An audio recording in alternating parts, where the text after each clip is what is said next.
কে যেন বলে গেছে যে পরিস্থিতি যেরকমই হোক না কেন, চেষ্টা আর টার্গেট যদি ঠিক থাকে তাহলে স্রোতের বিপরীতেও সাঁতার কাটা যায়, ঠিক।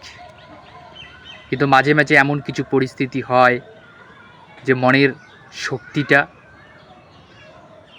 একদম বিলীন হয়ে যায়। মনের শক্তিটা যেন নষ্ট হয়ে যায়, যেন দাঁড়ানোর মতো ক্ষমতা থাকে না, ভেঙে খান খান হয়ে যায়। সত্যি তাই, যে পরিস্থিতি যেরকমই হোক না কেন, চেষ্টা আর টার্গেট থাকলে প্রচেষ্টার মাধ্যমে স্রোতের বিপরীতেও সাঁতার কাটা যায়, ঠিক। কিন্তু মাঝে মাঝে এমন কিছু পরিস্থিতি আসে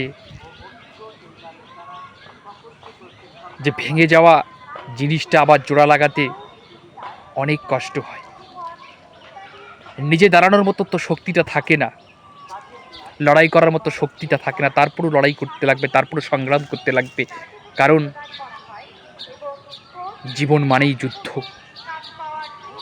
প্রতিটা মুহূর্ত, প্রতিটা সবাই যুদ্ধের মাধ্যমে জীবনকে অতিবাহিত করতে লাগবে, এটাই বাস্তব। কিন্তু তার মধ্যেও মাঝে মাঝে এমনটা মনে হয় যে সব কিছু যেন শেষ হয়ে গেছে, সব কিছু যেন বিলীন হয়ে গেছে। কিন্তু না, যেখানে শেষ সেখান থেকেই আবার শুরু, ঠিক। মাঝে মাঝে মনে হয় কোথা থেকে আবার লড়াইটা করব, সব কিছু তো শেষই হয়ে গেল।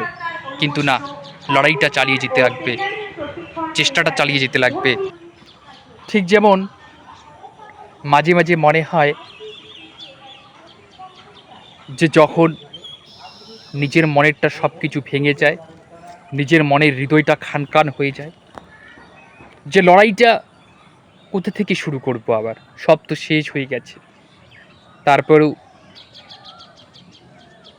অথুর সমুদ্রের মধ্যে যখন সব কিছু শেষ হয়ে যায়, তখন একটা কাঠের গুঁড়ির দিকে হাত বাড়ায়, কাঠের গুঁড়ির দিকে হাত বাড়িয়ে নিজের জীবনটাকে বাঁচিয়ে রাখার জন্য সেই সমুদ্রের মধ্যে, যেখানে অথুর পানির মধ্যে নিজের জীবনটাকে বাঁচিয়ে রাখার জন্য এক চিলতে মনের মধ্যে জোর থাকলেও সেটা দিয়ে আবার নতুনভাবে শুরু করার যে সংগ্রামটা, যে লড়াইটা, যে শেষ অবধি চেষ্টাটা করেই দেখি। কারণ শেষ তো হয়েই গেছে, শেষ যখন হয়েই গেছে, শেষবারের মতো চেষ্টাটা করেই দেখি। কারণ এই চেষ্টাটাই হয়তো আমি সাকসেস, হয়তো আমার প্রচেষ্টাটা কাজে লাগিয়ে যেতে পারে। কারণ আমি বারবার হেরে গেছি, ব্যর্থ হয়ে গেছি, শেষবারের চেষ্টাটা হয়তো আমাকে সঠিক পথ দেখাবে। তাই জীবনের যে কোনো পরিস্থিতি আসুক না কেন, সে পরিস্থিতির সামনে দাঁড়িয়ে থেকে মোকাবেলা করুন, দেখবেন আপনি জিতবেন, আপনার সুদিন অবশ্যই আসবে।